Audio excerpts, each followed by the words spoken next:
Баршаңызға ассалаумағалейкум, каналыма қош келдіңіздер. Бүгін сіздермен бірге өзіміздің үйімізде табылатын қазанның қақпағында небәрі 20-25 минутта дайын болатын өте дәмді қазаннан дайындайтын боламыз. Бұл нандар өте оңай жасалады және де өте дәмді болып шығады. Міндетті түрде видеоны соңына дейін қарап, каналыма тіркелуді ұмытпаңыздар. Ең бірінші қамырын дайындаймыз. Ол үшін жылы суымызды құямыз, тұзымызды саламыз, қант саламыз және де біраз қасық ашытқы, яғни дрожжи салып, жақсылап қасығымызбен араластырып аламыз. Араластырып болғаннан кейін бетін жауып, шамамен 10-15 минуттай ашытқымыз көтерілгенге дейін қойып қоямыз. 10-15 минут уақытымыз өткеннен кейін венчигіміздің көмегімен араластырып аламыз және де ұнымызды аз мөлшерден сала отырып, осылай венчикпен араластыра бастаймыз. Одан кейін біздің қамырымыз венчикпен араластыруға келмеген жағдайда қолымыздың көмегімен қамырымызды илейміз.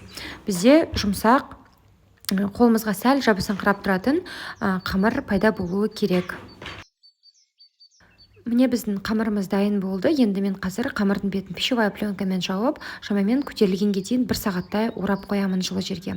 1 сағат уақытымыз өтті. Біздің қамырымыз міне өте күшті болып көтерілген.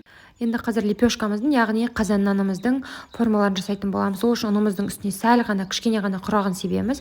Өте көп құрағын сеуіп қажет емес. Бізде көп құрағын сепсек, қазанымыздың қақпағына лепешкамыз жабыспай қалуы мүмкін. Міне менде осындай 2 кішкентай қамыр дайын болды. Қараңыздар, жұмсақ. Енді біз формасын жасауға кірісеміз. Барлығы өте оңай. Бізге ешқандай да оқытау керек емес. Осылайна міне қолымыздың көмегімен ортаңғы бөлігін басыңқырап, шеткі жақ бөлігін қалыңдау қылып міне қалдырамыз. Осылайна міне тура мен қолданған әдіс бойынша жасап шығасыздар. Одан кейін ортаңғы бөлігіне осылай шанышқымен басып шығамыз, тесіктер жасап, көбірек тесіктер жасап тастаймыз.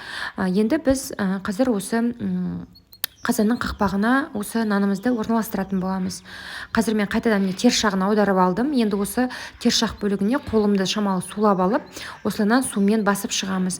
Немесе қолмен істеуге де болады мен сияқты, немесе суға батырып кисточкамен осылай суды жағып шықсаңыздар болады. Суды жағуды ұмытпаңыздар. Міндетті түрде су жағу керек, әйтпесе нанымыз қатты жабысып қалуы мүмкін.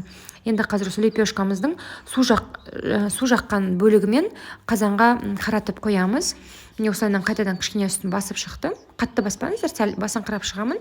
Енді қазір қайтадан шанышқының көмегімен ортаңғы бөліктеріне тесіктер жасап шығамын. Жұмыртқаның сарысын жағамын міндетті түрде. Сол кезде бізде нанымыздың, лепешкамыздың түрі әдемі жылтыр сары болып шығады. Ортаңғы бөлігіне кунжут немесе мак сепсеңіздер болады. Мен ортасына кунжут дәндерін сеуіп жатырмын. Енді қараңыздар, міне қазір қазанымызда пісіретін боламыз.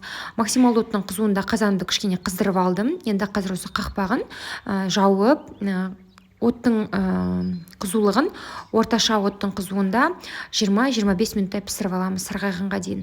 Міне біздің нанымыз дайын болды, өте күшті болып шығады. Міндетті түрде осылай дайындап көріңіздер. Көріп тұрғандарыңыздай аз ғана уақыт алады және де қамырын жаюды қажет етпейді. Видеоны соңына дейін көргендеріңізге рахмет. Келесі кездескенше.